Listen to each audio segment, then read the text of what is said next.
안녕하세요. 저는 31살이고 현재 거주하는 곳은 인천입니다. 아는 사람들이 보면 저라고 충분히 예상을 할 수도 있을 만한데요. 저는 작년 가을에 결혼을 해서 이제 막 결혼 1년 차를 맞이한 사람이고 시부모님을 함께 모시고 사는 중이랍니다. 결혼을 하자마자 시부모님 모시고 살았으니 벌써 합가 생활도 1년 차에 접어들었네요. 남편은 저보다 4살 연상이고 저랑 둘 다 근무지가 인천이라 현재 사는 곳에서 부담 없이 출퇴근을 하고 있습니다. 따로 월세를 내야 하는 것도 아니니 경제적인 부담감도 덜 느끼며 사는 중이고요. 하지만 분명 불편하긴 불편한 주거지였어요. 집 명의가 시아버지셨거든요. 집 구하는 게 너무 어렵고 또 다 너무 비싸서 쉽사리 결혼을 하자마자 신혼집을 구할 수가 없었습니다. 남편도 오래도록 고시 공부를 하다 뒤늦게야 다른 취업 자리에 뛰어들어 취직을 하게 된 케이스여서 모아놓은 돈이 없었거든요. 저는 대학을 졸업하자마자 직장을 다니긴 했으나 중간에 주식 투자를 했다가 몇 천을 날리고 또 친정 아버지가 사업하다 말아먹으며 만들어낸 빚을 갚느라 몇 천을 또 날린 전례가 있고요. 그렇다 보니 부부가 둘 다 모아놨던 돈이 한 푼도 없었습니다. 그럴 거면 결혼을 왜 하는지 의아했을 정도로 통장은 통장과도 다름이 없었죠. 하지만 둘이서 함께 일하고 모으면 돈이 전보다 술술 잘 모이지 않겠나 싶었어요. 돈 때문에 악착같이 사는 남편이 든든하기도 했고 또 한편으로는 제 모습을 보는 것 같아 안쓰럽기도 해서 서로에게 의지를 하며 위로해주고자 했던 것 같습니다. 그렇다 보니 통장에 든 돈의 여부와는 상관없이 함께 살던 호기로운 마음으로 결혼까지 하게 된 것이었어요. 그리고 실제로도 우리 부부의 결혼 생활은 좋았습니다. 너무 일차원적인 표현이긴 하지만 정말 좋으니까 좋았어요. 부부싸움을 자주 하는 편도 아니었고 평일에 일 나갔다 집에 돌아오면 같이 침대 위에 누워서 넷플릭스를 보며 마냥 휴식을 취했는데 혼자가 아니니까 괜히 심심하지도 않고 든든하더라고요. 아침 저녁을 꼭 차려 먹어야 하는 시어머니 때문에 출근길이나 퇴근길에는 꼭 밥이 차려져 있었고 그래서 숟가락만 거들며 밥을 챙겨 먹을 수도 있었습니다. 친정이 충청도라서 집밥 먹는 게 힘들었던 저로서는 시어머니가 해주는 집밥이 눈물겹도록 맛있고 감사했어요. 그래서 최대한 제가 할 수 있는 선에서라도 시어머니를 거들어드리며 집안일을 분담하고자 했고 또 필요한 게 있다면 제 돈을 꺼내서라도 용돈을 드리고자 했습니다. 직장을 다니느라 바쁜 며느리를 대신해 그만큼 집에서 집안일을 해주고 계셨으니 그에 합당한 금액을 지불해드리면서 감사함을 표현하려고 한 거죠. 시간이 조금씩 지나면서 제 모습을 본 남편이 그러더라고요. 공짜로 사는 줄 알았던 우리 집인데 시어머니께 다달이 월세를 내고 사는 것 같다고요. 불만스러워 하지는 않았지만 굳이 용돈을 주기적으로 드릴 필요는 없다고 말리기까지 하던 남편이었습니다. 의외로 차갑고 냉정한 모습에 제가 다 놀랄 지경이었죠. 자기 부모님께 용돈을 드리는 걸로 불쾌했으니 말이죠. 하지만 저는 남편의 말에 개의치 않았어요. 그리고는 얹혀 사는 입장에서 감사함을 표현하자는 마음으로 어머니께 꾸준히 용돈을 드려왔습니다. 그런데 한 4개월 정도가 지나면서였을까요? 이번에 남편이 아닌 시아버지께서 불편해하기 시작하더라고요. 제가 시어머니께 용돈을 드리는 것에 대해서 말입니다. 아버님은 딱히 하는 일도 없으셨고 아직 연금을 받는 나이도 아니었기 때문에 집안에 들어오는 돈이라고는 정말 한 푼도 없었거든요. 그 바람에 어머님이 중간에 파트타임으로 아르바이트를 여러 뛰며 살림을 챙기고 계셨고요.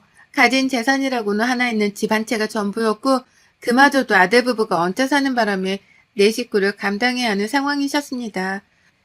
그러니 제가 죄송스러워한 건 당연했고요. 하지만 시아버지는 제가 어머님께만 용돈을 드리고 있다는 걸 아시고선 불같이 화를 내셨어요. 시부모를 두 편으로 갈라내서는 한쪽에만 용돈을 퍼주고 한쪽에다가는 1,000원짜리 한 장도 쥐어주질 않는다며 엄청 섭섭해 하셨죠. 제가 밥을 해주는 게 감사해서 그에 합당한 생활비라도 보태드리자는 마음으로 용돈을 드린 거고 그 돈으로 어머님은 다시 살림을 하는 데 보태 쓰시고 있으니 결국 혜택을 받는 건 시아버지시라며 충분히 설명도 드렸고 오해도 풀려고 했습니다. 노력을 무진장했어요. 하지만 이미 제 행동에 섭섭함을 느꼈던 시아버지는 그 어떤 말도 진지하게 들어주려 하질 않으셨답니다. 그리고 그때부터였어요. 시아버지가 저를 다방 아가씨로 취급하기 시작한 게 말이죠. 제가 사무직이긴 했지만 회사에서 하루 종일 앉아 오는 전화 받고 업무 처리하며 있다 보니 체력적인 소모가 컸습니다. 정신적인 소모도 그에 못지않게 컸고요. 집에 가면 시어머니가 차려주신 따뜻한 밥을 먹으며 배때기라도 불리는 게 나름의 소소한 행복이었고, 그래서 평소처럼 집으로 후딱 퇴근을 했는데요. 아버님이 웬일로 저를 바로 찾으시더라고요. 무슨 일인가 싶어 가보니까 저한테 보온병 하나를 쥐어주시는 겁니다. 거기에다가 믹스커피를 타오라고 말이죠. 처음엔 아무 의심을 안 했어요. 부엌에 나가서 커피를 만들어 오는 게 귀찮으니 미리 보온병 큼지막한 거 하나에다가 믹스커피를 대량으로 타서 아무 때나 드시려는 건가 싶었습니다. 뭐 사람이 귀찮으면 충분히 그럴 수도 있었으니 이해가 갔죠. 그래서 저는 믹스커피를 타라는 대로 탔고 열심히 섞고 맛까지 확인하고는 시아버지께 가져다 드렸어요. 맛 좀 보시라고 하면서 말이죠. 근데 그 순간 아버님이 제게 그러셨어요. 이야, 며느리가 타주니까 확실히 커피 맛이 땡기네. 이 맛에 다방 여자들은 쓰나 보다. 라고 말이죠. 귀가 멍했어요. 그 말을 듣자마자 내가 잘못 들었겠거니 싶어서 정신을 차리려고 애를 썼습니다. 결혼한 지 10년이 된 것도 아니고 20년이 된 것도 아닌데 이제 막 몇 개월을 같이 살며 가족으로서 적응해 나가고 있는 며느리에게 다방 여자를 운운하다니요. 그것만으로도 소름이 끼칠 정도로 추악스럽고 껄끄러움에 화가 밀려왔는데 더 웃긴 건 그 다음에 보인 아버님의 태도였어요. 커피를 무슨 막걸리 비우는 것 마냥 몇 컵을 비우더니 저한테 앞으로는 커피 타주는 걸 담당하라고 일임까지 해주셨답니다. 집안에서 자기 커피는 무조건 며느리가 타는 거라며 밖에 있는 시어머니께도 들으라는 식으로 큰 소리로 말씀을 하셨고요. 시아버지는 어디서 준비를 해오신 건지 한 브랜드의 인스턴트 커피 스틱이 들어가 있는 대량 박스 하나를 저에게 건네주기까지 하셨어요. 부엌에다가 저 편한 곳에 놓아두고 자기가 커피를 찾을 때마다 타오라고 하면서 말이죠. 시어머니는 멀뚱거리면서 그 사태를 지켜보고 계셨으나 별 말씀은 없으셨고, 뒤늦게 퇴근을 한 남편에게 말을 하니 그제서야 남편이 저만큼 화를 내주더라고요. 저를 무슨 다방아까시 취급을 한 거냐면서 당장이라도 시아버지께 달려나가 화를 낼 작정으로 씩씩거렸죠. 하지만 그날만큼은 일단 제가 잘 달랬습니다. 저조차 이렇게 기분이 나쁜데 이 상태로 시아버지랑 싸움이라도 붙었다간 당장이라도 이 집에서 쫓겨날까 싶어 겁이 났거든요.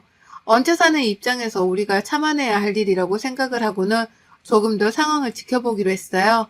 얼마나 저를 다방여자 취급하는지에 대해서, 정말로 며느리한테 매일매일 커피를 타달라고 할지에 대해서 지켜보기로 한 것이었죠. 제가 용돈을 주지 않는다는 이유 때문에 복수라도 하는 건지에 대해서 파악을 할 필요도 있었고요. 하지만 아버님은 저를 실망시키지 않았답니다. 그날부터 아버님은 제가 퇴근하기만을 목 빠져라 기다리셨어요. 출근할 적에는 퍼질러 잠을 자야 한다면서 나가는 저를 쳐다도 안 보던 아버님이셨는데요. 낮에 일어나 하루 종일 할 일 없이 주변 지인들을 만나러 집 밖으로 나가다가 제가 그립기라도 하셨는지 퇴근 시간이 되면 아버님이 문을 열어주던 때도 수두룩했습니다. 그리곤 첫말이 꼭 커피 타와라 얼른 라는 말이었죠. 퇴근할 때까지 내내 기다렸으니 조금의 지체도 하면 안 된다는 표정으로 어찌나 커피를 타고 있는 제 뒤통수를 뚫어져라 쳐다보던지요. 한 번은 저희 남편이 퇴근하고 왔다가 그 꼴을 보고는 까무라치며 아빠 뭐해? 라며 소리를 쳤는데 시아버지는 미동 하나 없이 저를 보면서 커피 타주는 거 구경하잖아 라고 하셨답니다. 남편은 그게 또 기분이 나쁘다며 왜 그걸 이 사람이 타는데 아빠가 타도 되잖아 라고 받아쳤지만 시아버지의 대답은 아주 평온했죠.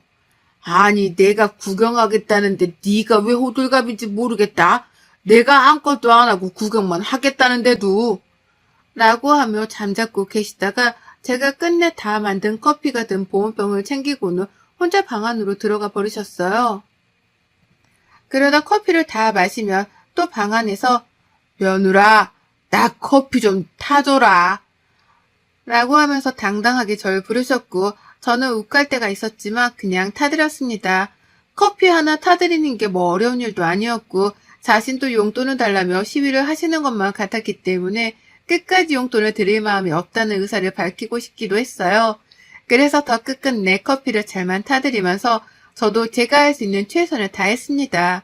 다만 기분이 매번 더러운 건 어쩔 수 없더라고요.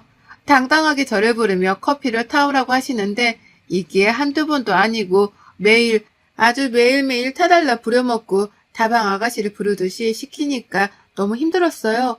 어쩔 땐 이거는 시아버지가 주는 팁 이라고 하시면서 자신이 드시던 알록달록한 색깔의 알사탕을 턱하고 건네기까지 하셨는데요. 아유, 그걸 받고 있자니 속에서 천불이 다 끓더라고요. 나를 정말 동네 다방 아가씨로 보는 건가 싶어 말이죠. 이 짓을 몇 개월에 걸쳐, 아니 결혼한 지 벌써 1년이 되었는데도 멈추지를 않으셨습니다. 아버님도 이제는 제가 타주는 커피가 너무 맛있고 편해서 좋으신 건지 밖에서 하나도 사드시려 하질 않으셨어요. 물론 그럴 만한 돈도 없으신 분이셨으나 일단 제가 타주는 커피에 중독이 되셔서는 다른 집 커피는 쳐다도 안 보셨답니다. 명절에 친인척들 모인 자리에서조차 나는 우리 며느리가 타준 커피가 최고지. 너 얼른 커피 좀 타봐. 라고 하면서 저를 불러 커피를 타오게 하셨고요. 제가 이번에도 보온병에 담아오자 그걸 저한테 다시 안겨주시더니만 이렇게 말씀하셨어요. 저기 저 끝에서부터 여기까지 네가 직접 컵에다가 커피를 따라드려. 라고요.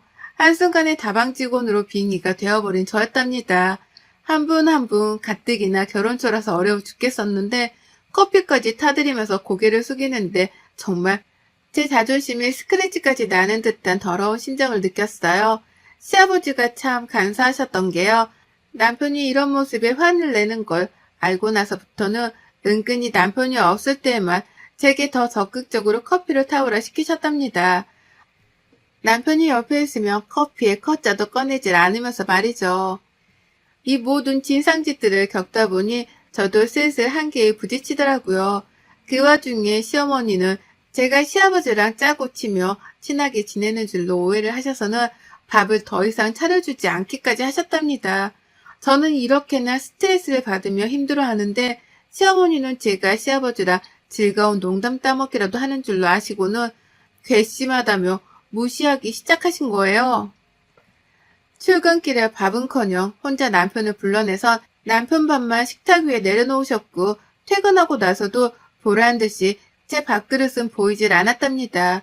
그러니 남편도 그때부턴 저를 의심하더라고요. 시어머니까지 며느리한테 차갑게 대하시는 걸 보면 제가 시아버지한테 행동거지를 똑바로 못해서 그런 게 아니냐고 하며 말이죠. 그때부터 저도 참지를 못했습니다. 다른 사람도 아닌 남편에 이어서 시어머니까지 저를 못난 여자 취급을 하니 제가 가만히 눈뜨고 이 꼴을 당할 수만은 없었죠. 그리고 이 적절한 타이밍에 시아버지는 저를 경로당으로까지 불러내셨어요.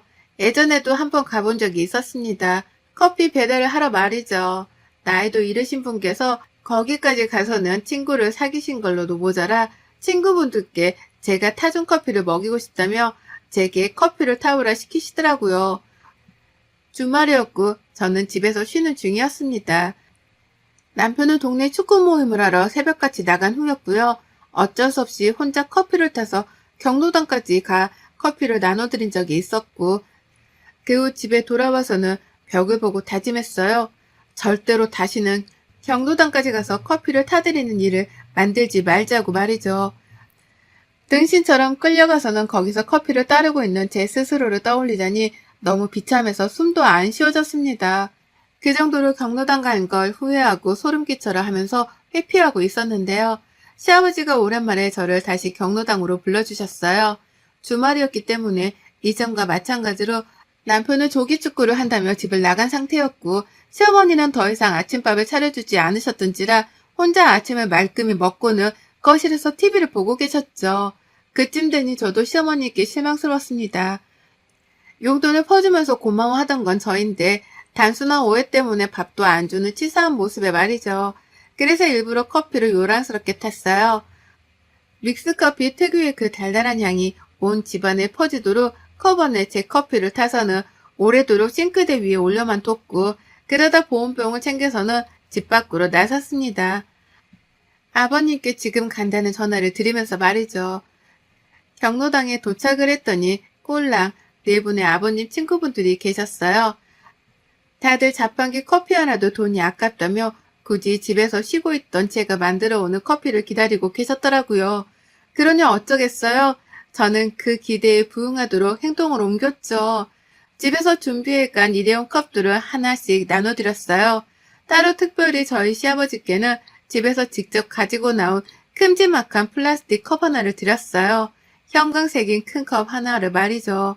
시아버지는 뭣도 모르고는 자기한테 큰 컵을 줬다면서 친구분들께 자랑을 하더라고요.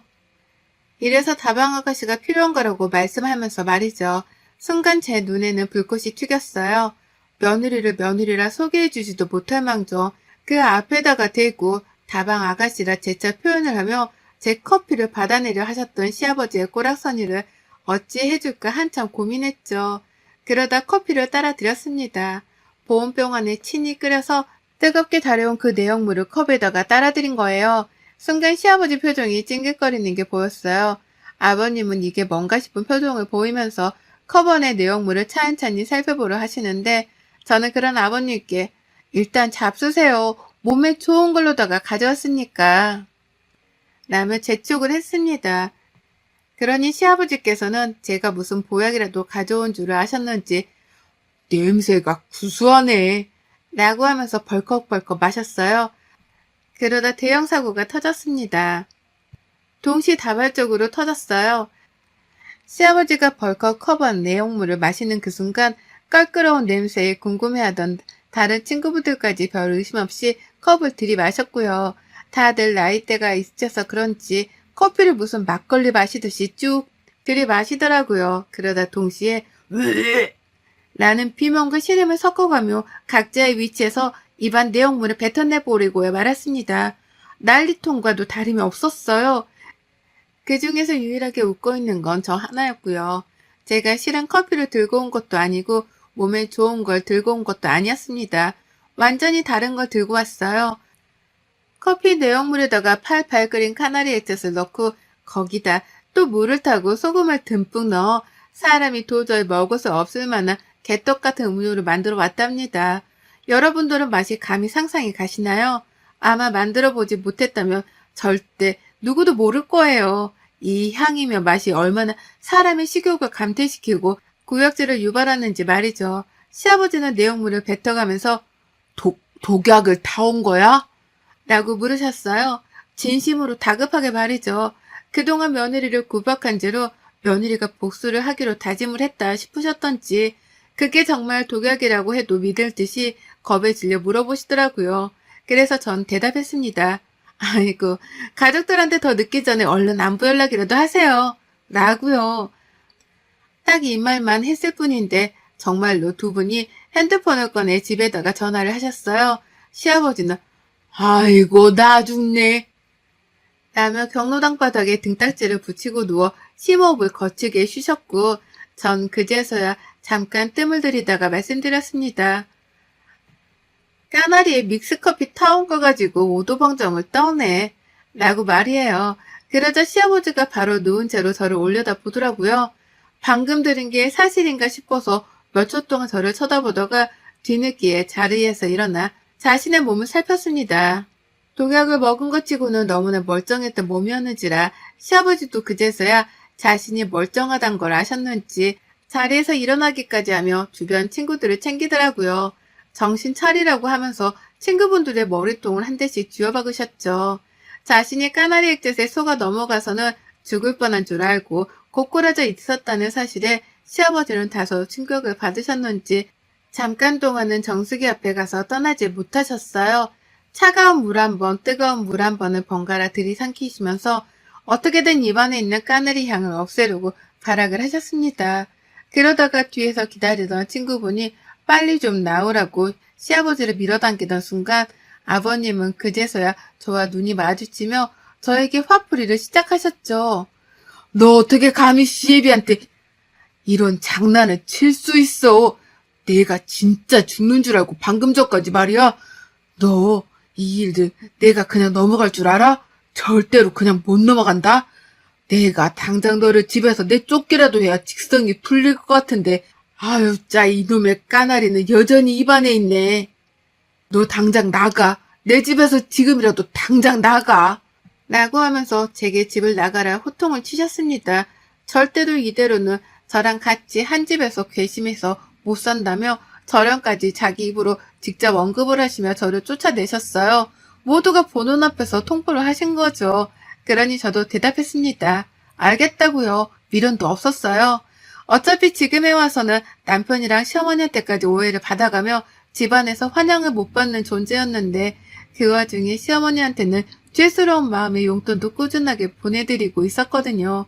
그런데 이제 와서 생각을 해보니 내가 왜 그래야 하나 싶더라고요. 자식인 남편조차 시부모님께 용돈 드리는 걸 아까워하는 사람이었는데 내가 왜 예쁨을 받지도 못하고 밥 한 끼조차 얻어먹지를 못하면서 용돈까지 보내드려야 하나 싶었던 거죠. 그러는 와중에 시아버지까지 저를 이리 참담하고 암울하게 괴롭혀 오셨으니 이제라도 도망을 쳐야 할 타이밍이 왔다 싶었습니다. 그래서 바로 집으로 달려가선 짐을 챙기고 그 집을 빠져나왔습니다. 어머님이 집 나가는 저를 보며 어딜 가냐 놀래 물으시더라고요. 당일 집을 나설 때만 하더라도 본체만체 하시더니만요. 그래서 신경 끄고 시아버지 단속이나 잘 하시라는 말을 남기곤 집을 나왔습니다. 그러니 어머님도 놀라셨죠. 시아버지가 며느리한테 뭔 짓이라도 하셨나 싶으셨던지 바로 집을 뛰쳐나와 저를 붙잡으며 물으시더라고요. 저 괜찮냐고요. 근데요, 시어머니하고는 별로 말을 섞고 싶지 않았습니다. 시아버지가 절 다반 여자 취급하시는 동안 어머님은 오히려 절 오해하며 방관하셨으니까요. 그렇게 저는 직장 안에 있는 숙직실에 와서 지내고 있답니다. 곧 직장을 그만두고 친정으로 내려갈 요량으로 사직 통보도 해놓은 상태고요. 남편은 제가 어디로 갔나 싶어서 이미 친정같이 쫓아가서는 저를 찾았나 본데 저희 부모님은 제가 부탁한 대로 제가 친구 집에서 지내고 있단 말을 해가며 저의 행방을 비밀로 해주셨어요. 그러니 남편은 진짜 제가 어디로 도망을 간 줄 알고는 매일같이 연락을 해오며 행방을 찾고 있고요. 회사까지 쫓아왔었는데 다들 사적인 일에는 관심이 없다는 듯 제가 어디로 간지 모른다고만 대답을 했다고 합니다. 그 덕에 남편이 진짜로 미쳐 돌아서는 그제서야 저한테 음성통화까지 남기며 집으로 와달라 빌기 시작했네요. 당신 아버지가 저지른 잘못에 대해서 진심으로 사과를 하고 싶다고 하면서 말이죠. 시어머니는 시어머니대로 이대로 쥐꼬리만큼이라도 받고 있던 용돈이 끊길까 싶으셨는지 집밥을 먹으러 오라는 말씀을 해가며 절 부르시는데 전 미련 없이 이혼도장을 찍고 친정에 내려가 휴식기를 가져보려 합니다. 저의 독한 마음을 눈치챈 건지 남편은 집에 있던 커피 믹스를 다 버렸다고 사진까지 인증샷을 남겨서 보내왔네요. 덤으로 시아버지는 시어머니 손에 쫓겨나기까지 해서 지금 경로당에서 주무시고 계시다고 하고요. 나름 화목하게 잘 사는 집으로 보였는데 한순간에 개차반이 되어버리고야 말았습니다. 그리고 전 제 손으로 이 가정을 이렇게 뒤집어 놓은 걸 흐뭇해하며 시아버지가 안 계시다 하더라도 그 집에는 절대로 안 들어가겠다고 되려 다짐을 했어요. 안 그럼 평생 그 집에서 빌붙고 사느라 독립도 못하고 살 것 같아서 말이죠. 독하게 마음을 먹고 나니 생각보다 지금 처한 상황이 그리 두렵지만은 않습니다. 오히려 눈치 보며 지내던 시댁살이보다 조금 불편하더라도 아늑한 숙직실이 제게는 집이네요. 얼른 친정 갈 날만 꼽으며 그 사이 남편이랑은 관계 정리부터 확실히 해보려 합니다. 시아버지가 쏘아 올린 작은 공의 여파가 이리도 크네요. 앞으로 아버님은 남은 세월 동안 마누라랑 자식 눈치를 보며 어찌 사실란가 모르겠네요. 여러분의 생각은 댓글로 남겨주세요. 오늘도 시청해 주셔서 정말 감사합니다.